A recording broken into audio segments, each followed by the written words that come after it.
Alfred Wegener. Un nom que l'histoire scientifique a d'abord ignoré, puis lentement réhabilité, jusqu'à en faire l'un des pionniers les plus audacieux du XXe siècle. Aujourd'hui, sa théorie de la dérive des continents est enseignée dans toutes les écoles. Mais ce que peu de gens savent, c'est qu'elle a été violemment rejetée à son époque. Méprisée, tournée en ridicule, exclue des débats sérieux. Car Alfred Wegener n'était pas géologue. Il était météorologue. Et pour beaucoup, cela suffisait à invalider ses idées. Né en 1880 à Berlin, Wegener était un homme passionné par les sciences naturelles, les expéditions et l'exploration. Très tôt, il développe un esprit curieux, interdisciplinaire, et un goût pour les questions que personne n'ose poser. En 1912, il ose publier une idée qui, selon lui, ne peut pas être une simple coïncidence. L'Amérique du Sud et l'Afrique semblent s'emboîter parfaitement comme deux pièces d'un puzzle géant.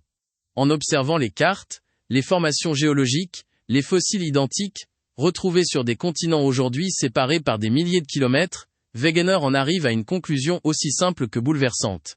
Les continents bougent.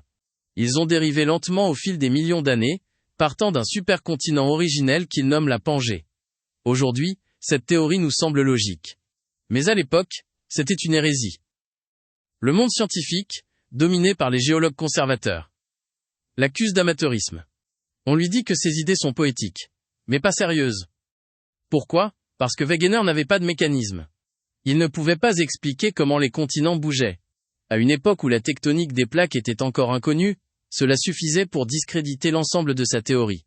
Pourtant, les preuves s'accumulaient. Similarités géologiques entre continents, faune et flore fossiles identiques séparées par des océans, traces de glaciation anciennes dans des régions aujourd'hui tropicales.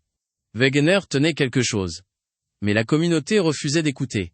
Il est resté convaincu, passionné, déterminé. Jusqu'à sa mort tragique en 1930, lors d'une expédition au Groenland, où il cherchait à mieux comprendre le climat et les mouvements polaires. Il meurt dans le froid, incompris, presque oublié. Il faudra attendre les années 1960, soit 30 ans plus tard, pour que la tectonique des plaques vienne enfin prouver que Wegener avait vu juste. Ce qu'il pressentait sans pouvoir le démontrer entièrement, d'autres finiront par le prouver, grâce à la technologie moderne, aux relevés sous-marins et aux observations sismiques. Aujourd'hui, Alfred Wegener est célébré comme un visionnaire, un homme qui a eu raison trop tôt. Un scientifique qui a osé faire dialoguer les disciplines, un explorateur de la pensée autant que du monde. Son histoire nous rappelle que la vérité scientifique ne dépend pas toujours de la majorité, ni de la reconnaissance immédiate. Parfois, elle commence dans le silence, l'exil ou le mépris, et finit par transformer notre compréhension du monde. Wegener n'était pas un provocateur.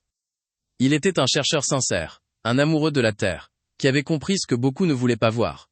Que le monde est en mouvement permanent, que rien n'est figé, et que même les continents dans lesquels nous posons nos racines dérivent. Son parcours c'est celui d'un homme seul, contre le doute, contre les institutions, contre le confort intellectuel. Et c'est précisément cela qui en fait un géant. Alfred Wegener, le visionnaire que la science a rejeté. Mais que l'histoire, elle, n'a pas oublié.